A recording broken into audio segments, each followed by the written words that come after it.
El tercer canal, la voz de los que no tienen voz.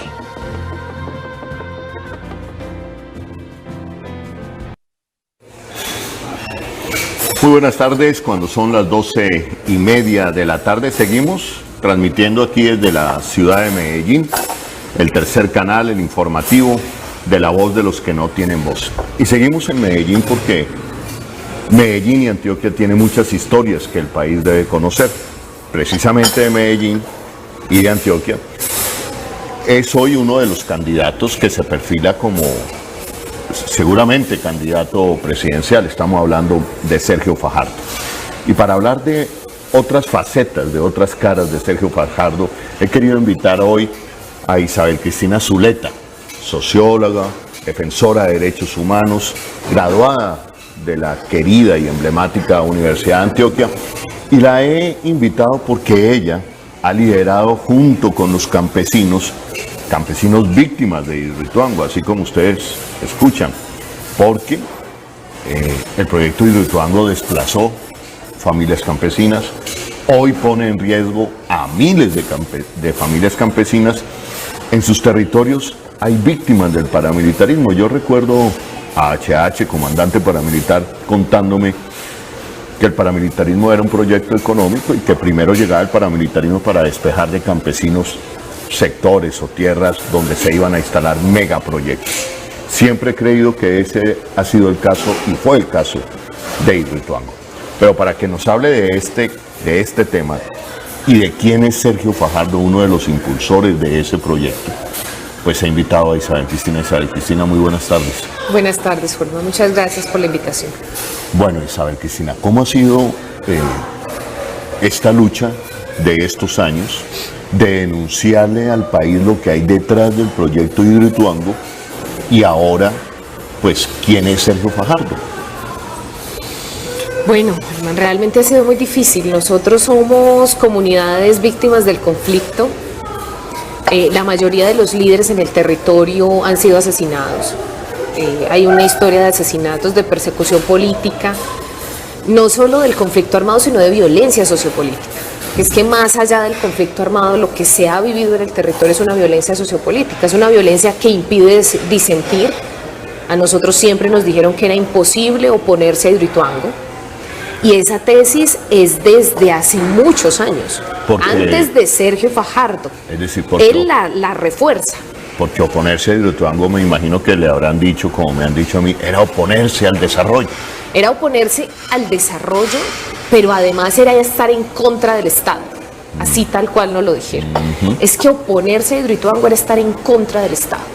Entonces no solo es la visión del desarrollo, de lo que tenemos de desarrollo, de que iban a llegar las vías, la gente lo respondía de manera clara y se lo decía la gobernación de Sergio Fajardo, le decía es que nosotros no comemos vías, porque cuando la gente le decía estamos perdiendo la comida, lo que le respondía a la administración en ese momento es que miren que les estamos trayendo el desarrollo, hay vías que están aquí que nunca en Hidroituango habíamos tenido la vía pavimentada, es cierto. Nos demorábamos horas, 12 horas en llegar a Medellín. Pero lo cierto es que los campesinos con su claridad y su contundencia le respondían, nosotros no comemos vías. O sea, si usted mata el pescado, si usted mata una tradición como la del barequeo, si usted le quita la comida a la gente, ¿para qué queremos vías?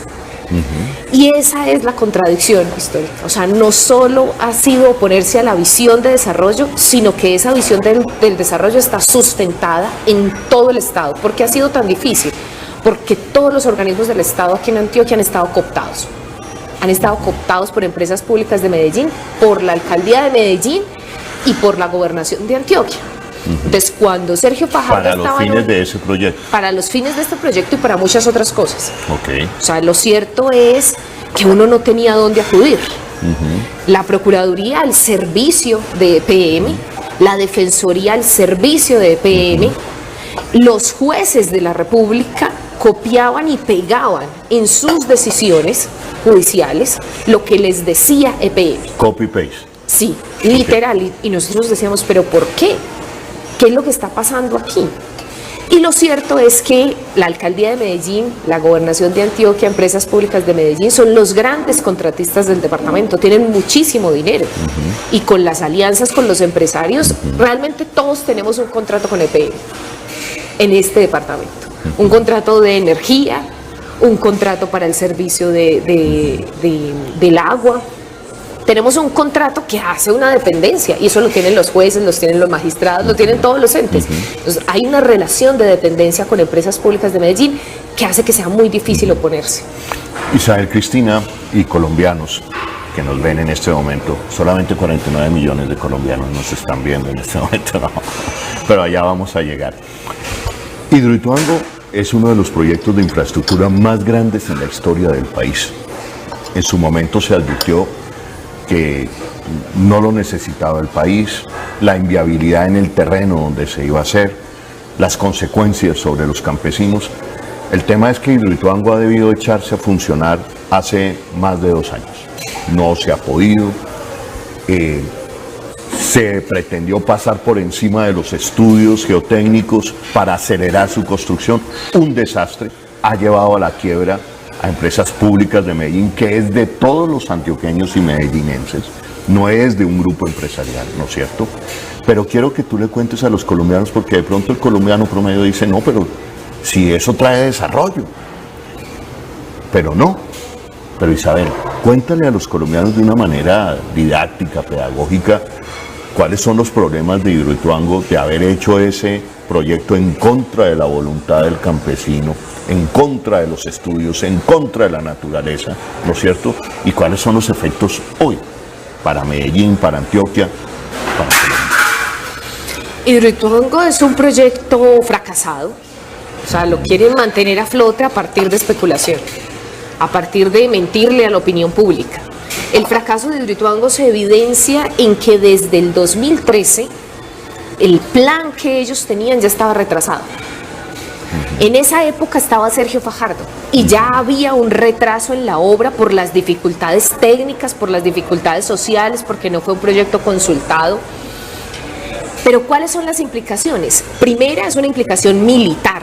Hidroituango no es un proyecto de generación de energía, es un proyecto de control territorial. Entonces, a nosotros que nos vengan a decir que eso es desarrollo, que construyan con la plata de Hidroituango más bases militares, que se aumente la confrontación armada, y como muy bien Sergio Fajardo lo dijo en su época, nos dijo, es que va a llegar la paz con Hidroituango. Es decir, Hidroituango representa la paz. Pues hemos estado con Hidroituango todos estos años y lo único que vemos es más violencia. La paz no llegó. La primera petición, Colman, que hizo el movimiento Ríos Vivos fue, primero negóciese con las FARC, hagan un proceso de paz y después hagan Hidroituango, para los campesinos tener posibilidad de protestar, de disentir, de organizarnos, porque es que en medio de los campos minados es muy difícil, en medio de la confrontación es muy difícil. Primero resuelvan el conflicto y después hagan su proyecto de desarrollo, pero no junten las cosas. ¿Estamos hablando del 92, 93? No, estamos hablando del 2000, del 2002.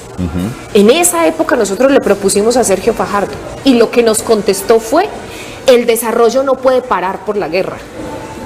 ¿Cómo así que el desarrollo no puede parar por la guerra? No, el desarrollo se ha beneficiado históricamente de la guerra. Así es. Por eso yo insisto que el proyecto paramilitar en Colombia, antes que nada, antes de ser un proyecto antisubversivo, por un supuesto, proyecto económico. Eso lo hemos evidenciado, Colman, nosotros en el territorio, porque a los campesinos les dijeron directamente, ustedes estorban al desarrollo, y se lo dijeron los paramilitares, en medio de las masacres. Y una manera de sacar al barata, económica, y esto es duro decirlo, de sacar al campesino de territorios, era con el paramilitarismo, a sangre y fuego. ¿Es el caso de Hidroituango? Es el caso de Hidroituango. La masacre del 98.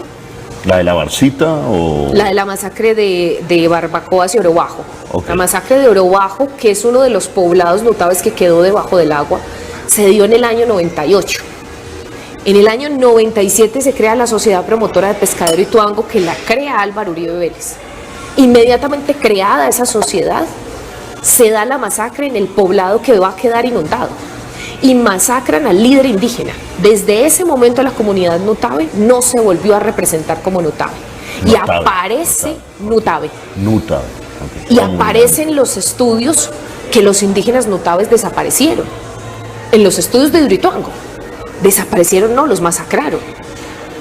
Esa masacre. Perdona, porque eso es, esta sí no la sabía, digamos, para la historia de la barbarie y del terror de Colombia, para ese libro. La comunidad Nutabe indígena desapareció.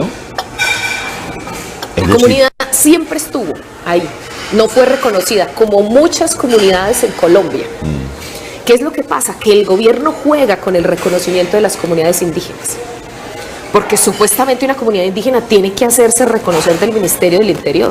No, su existencia está dada. Ellos siempre han estado ahí. Sí. El Ministerio del Interior los desapareció del papel porque le dijo a EPM que ellos no existían.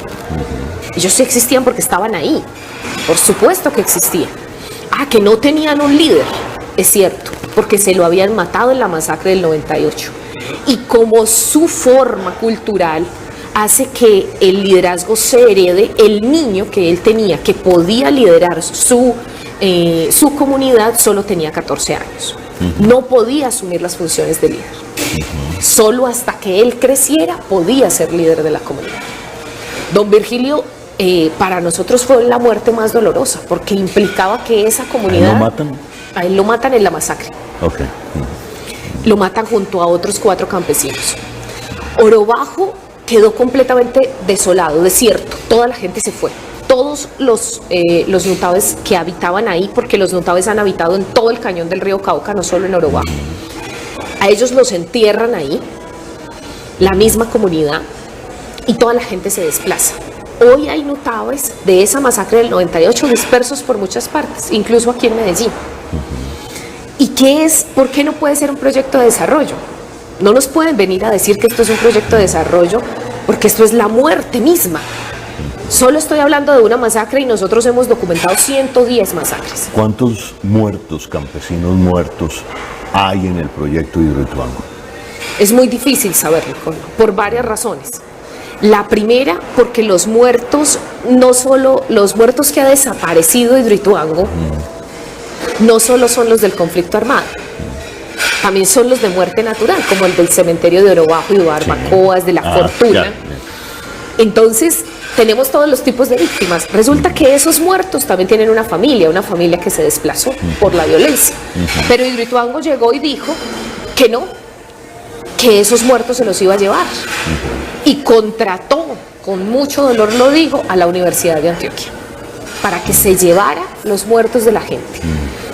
Entonces hoy tenemos a desaparecidos de la violencia, inundados por Hidroituango, en fosas comunes que nosotros denunciamos, no solo en los cementerios, en fosas comunes, que desde el año 2010 ellos están encontrando, historias de terror que nosotros le pedimos y le rogamos a Sergio Fajardo que atendiera, que la retroexcavadora iba avanzando, se encontraba los cadáveres y prefería arrojarlos al río, antes que llamar a la fiscalía, como le correspondía. Iba avanzando. ¿En la gobernación? De Sergio Fajardo. Okay. Ellos sabían, nosotros le dijimos, sabemos dónde hay enterrados cuerpos, sabemos dónde hay fosas, necesitamos que nos atiendan, eso sí, con garantías, porque es que no puede ser, Holman, que nos sigan matando por querer decir la verdad en este país. Le pedimos garantías, nunca nos las dieron. El mismo procurador en el 2018 nos dijo una cosa que a nosotros nos pareció aterradora. Sí, Isabel Cristina, le recibimos toda su información, pero hasta a mí me da miedo. Y yo le dije, procurador, si a usted le da miedo, entonces ¿qué puedo pensar yo? O sea, ¿qué puedo saber yo de este miedo que estamos sintiendo?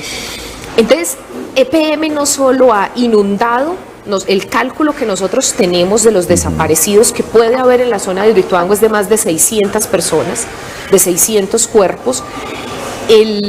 Según los datos de la JEP, que las autoridades han dado a la JEP, desaparecieron alrededor de 300 cadáveres, que no son los mismos de las fosas comunes, porque hay que diferenciarlos. Unos son los que quedaron inundados y otros son los que se llevaron de los cementerios, que no fueron todos. Y hoy tenemos muertos desaparecidos y desaparecidos inundados. Entonces,